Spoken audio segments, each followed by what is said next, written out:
hovedindgang, receptionsområde med udsigt til trading floor.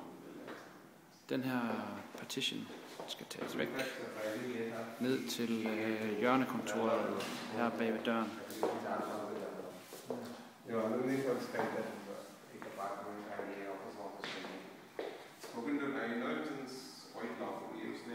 Her kunne vi have et cafébord eller noget.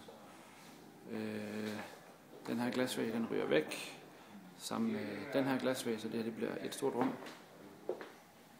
Og her har vi et hjørnekontor, som er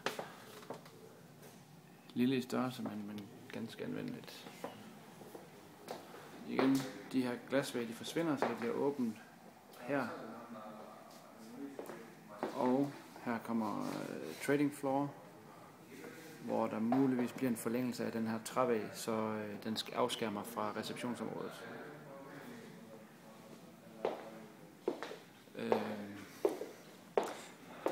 Det kunne være en idé med det her kontor at lave det til et boardroom, fjerne den væg her og forlænge rummet, så det bliver til et aflangt mødelokale.